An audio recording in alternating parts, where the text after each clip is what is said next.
Hello friends, कैसे हैं आप लोग। आज हम लोग पढ़ेंगे मास्टर डिग्री एमएसओ सोशियोलॉजी यानी समाजशास्त्र, जिसमें आज हम पढ़ेंगे एमएसओ 003 के खंड 1 में इकाई 1 विकास और प्रगति, आर्थिक और सामाजिक पक्ष, जिसमें आज हम आपके लिए लेकर आए हैं वृद्धि, परिवर्तन और आधुनिकीकरण के रूप में विकास। तो वीडियो स्टार्ट करने से पहले जो भी फ्रेंड्स हमारे चैनल पर नए आए हैं, कृपया चैनल को सब्सक्राइब कर ले और बेल आइकन को प्रेस कर दे, ताकि जो भी लेटेस्ट वीडियो हमारे चैनल पे आए वो सबसे पहले आपको मिल सके। तो आइए, ज्यादा टाइम को न किल करते हुए चलते हैं अपने टॉपिक पर। विकास और प्रगति, आर्थिक और सामाजिक पक्ष में वृद्धि, परिवर्तन और आधुनिकीकरण के रूप में विकास। तो वीडियो को स्टार्ट करते हैं। वृद्धि, परिवर्तन और आधुनिकीकरण के रूप में विकास को लेकर हालांकि अनेक बोधात्मक असहमतियां है। इसे उत्पादकता, आधुनिकीकरण, शहरीकरण और औद्योगिकरण की रफ्तार में वृद्धि के रूप में भी शामिल किया जाता है। इस अवधारणा में विकास को निर्मित वस्तुओं और सेवाओं में भारी उछाल, संस्थानिक व्यवस्थाओं के मद्देनजर समाज में आधुनिक से आधुनिक समाज में कार्यान्तरण, अर्थव्यवस्था का कृषि से औद्योगिक व्यवस्था में रूपांतरण, जनसंख्या का ग्रामीण क्षेत्रों से शहरों की ओर पलायन, आर्थिक क्रियाकलापों का कृषि से गैर कृषि क्रियाकलापों की दिशा में परिवर्तन इत्यादि के रूप में देखा जाता है। इस भाग में हम द्वितीय विश्व युद्ध के उत्तरार्ध में विकास के आमतौर पर जिन जिन अर्थों में लिया गया है उस पर चर्चा करेंगे।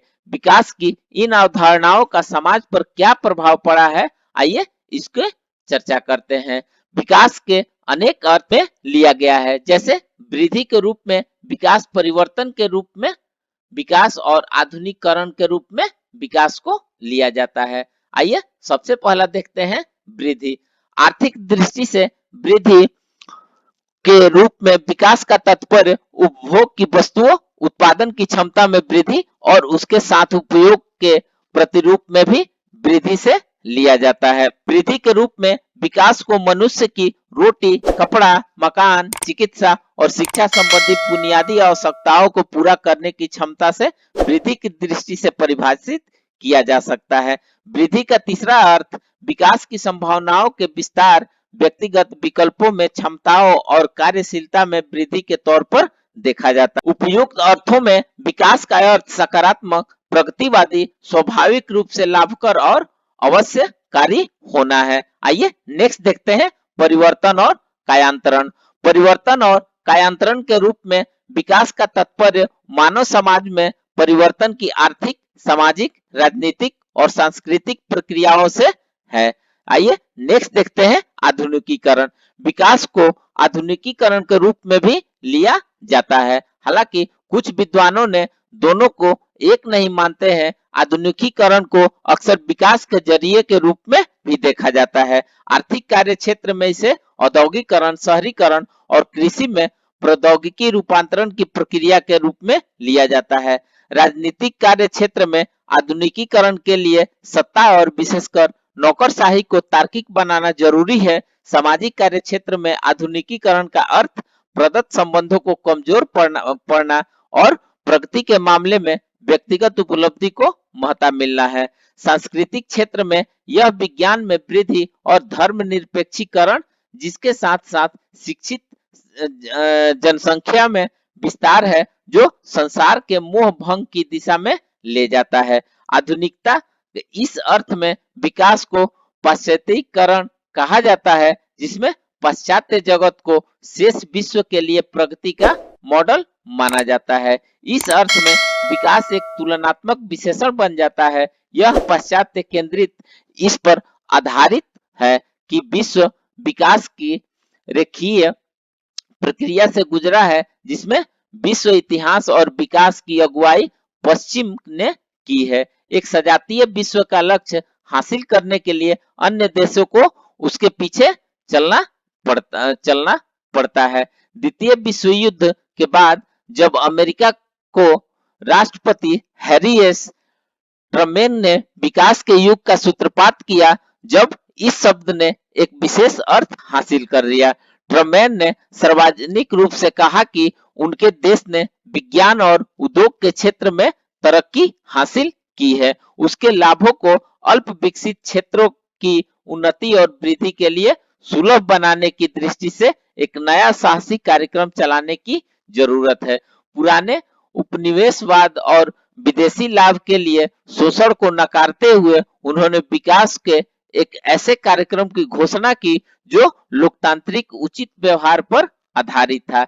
इस घोषणा के बाद से विकास का अभिप्राय अल्प विकास की दयनीय दशा से उबरना लिया जाने लगा। आइए नेक्स्ट देखते हैं विकास और उसका प्रभाव।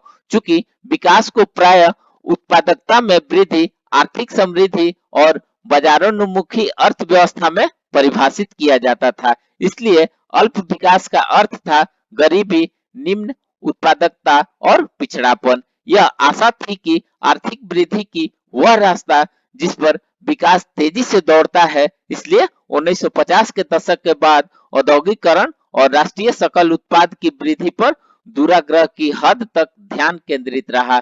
यह मान लिया गया कि इन देशों में तेज वृद्धि का एक स्वाभाविक परिणाम यह रहेगा कि मौजूदा सामाजिक दशा में सकारात्मक बदलाव आएगा, मगर इस दुराग्रह के अनेक दुष्परिणाम निकले। जैसे विकास का अर्थ चूंकि औद्योगिक विकास था, इसलिए लाभ और संसाधनों को उद्योगों को बढ़ावा देना में खर्च किया गया, पर ऐसा करते समय समाज का जीवन यापन संबंधी जरूरतों को अनदेखा किया गया। जाहिर है कि इसके फलस्वरूप अनेकानेक लोगों की आजीविका की कीमत पर बाजार का विस्तार हुआ, जहां एक ओर भोग विलास की वस्तुओं और सेवाओं को जन्म हुआ, दूसरी ओर इसके परिणाम स्वरूप भारी प्रदूषण और प्राकृतिक संसाधनों का इस कदर शरण हुआ कि मानव जाति के अस्तित्व को ही खतरा पैदा हो गया। आइए नेक्स्ट देखते हैं वृद्धि। उन्मुखी विकास के साथ असमानताओं और सामाजिक विघटन भी बड़ा हर जगह इस बात का प्रमाण दिखाई दिए कि विकास ने एक क्षेत्र को या तो अछूता छोड़ दिया या फिर गरीबी और प्रगतिरोध के नए क्षेत्र पैदा कर दिए। फलस्वरूप आबादी के हिस्से हाशिए में चले गए और वे सामाजिक और आर्थिक प्रगति के फलों से वंचित रह गए। विकास की प्रचलित प्रक्रियाओं से उपजे इन अन्यायपूर्ण परिणामों को गुंडर फ्रांक ने जाना। उन्होंने अल्प विकास का नारा दिया, क्योंकि विकास की जो प्रक्रिया चल रही थी वह कुछ लोगों और अंचलों को विकसित बनाती है तो अन्य अल्प विकसित या पिछड़े रह जाते हैं। विश्व प्रणाली की वैश्विक गतिका का परिणाम यह है कि आर्थिक वृद्धि कई तरह से प्रकट हुई है। जैसे विकासशील देशों की अर्थव्यवस्था का अंतरराष्ट्रीयकरण, राष्ट्रों के पास उपलब्ध वित्त पूंजी में भारी उछाल, उत्पादन और उपयोग की प्रक्रियाओं और पैटर्न को प्रभावित करने वाले यांत्रिकरण। इसका मतलब धन संपदा का कुछ व्यक्तियों या देशों के हाथों में संचय हो जाना, धन संपदा के वितरण में भारी विषमताएं, कल्याणकारी राज्य का हट जाना और देशों की राजनीतिक और आर्थिक जीवन में सेना की बढ़ती भूमिका भी है। आर्थिक विकास का आर्थिक व्यवस्थाओं को केंद्रित करने से बृहत आधार पर कभी भी विकास का उद्भव संभव नहीं है। यह आर्थिक मॉडल, इसमें आर्थिक तार्किकता की जो धारणा निहित है वह तीसरी दुनिया के देशों के लिए अनुकूल नहीं है। उदाहरण के लिए उदार बाजार व्यवस्था का मतलब गरीब लोगों के लिए बड़ी बड़ी आबादी का अर्थव्यवस्था से अपवर्णन है, यानी इसके लाभों से पूरी तरह वंचित रह जाते हैं क्योंकि इसमें उनकी कोई भागीदारी नहीं होती है। गरीबी हटाने का यह कोई तरीका नहीं है, जबकि गरीबी हटाना ही दुनिया के लिए सबसे बड़ा विकासात्मक मुद्दा है। कुछ के अंचलों बढ़ते आय स्तर, दिन दोगुना रात चौगुना होता निर्यात और आर्थिक वृद्धि में इजाफे ने जनसाधारण में बढ़ती गरीबी, लुप्त होते संसाधनों, बेरोजगारी, बेगारी, अपर्याप्त आवास और बढ़ते विदेशी कर्ज की भयावह समस्याओं को झुठलाया नहीं जा सकता, जो राष्ट्रीय संप्रभुता के लिए खतरा बनने के अलावा यह श्रृंखलाबद्ध प्रक्रियाओं को जन्म देती है, जो राष्ट्रीय संसाधनों और क्षमताओं का इस कदर शरण कर सकती है जिसकी भरपाई कभी नहीं हो सकती। इस तरह आर्थिक विकास अगर चिंता, अलगाव, विखंडन, मानव द्वेष और कार्य विरति को जन्म देता है तो मानव की प्रगति के अपने उद्देश्य को खुद ही त्याग देता है। इसके बावजूद निरक्षरता, बेरोजगारी, उत्पादक परिसंपत्तियों और ज्ञान की कमी के कारण लोग जिस तरह से असहाय महसूस करते हैं, उसे दूर करने के लिए हमें विकास की जरूरत है। मानवता का एक बहुत बड़ा समूह निम्न स्तरीय जीवन और गरीबी से जूझ रहा है। हम इस सच्चाई को बदलने की जरूरत से नजरें नहीं चुरा सकते हैं। हमें संभावनाओं के विस्तार की दिशा में करना होगा ताकि लोग को परिपूर्ण कर सके, पर वही हमें ऐसे विकास से सावधान रहना होगा जिसका मतलब परिवर्तन के प्रति द्विआधारी, यंत्रवादी, अपचयवादी और अंततः स्व विध्वंसक सोच रहा है।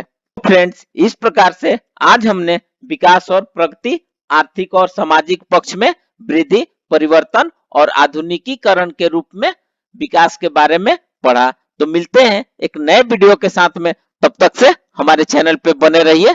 धन्यवाद।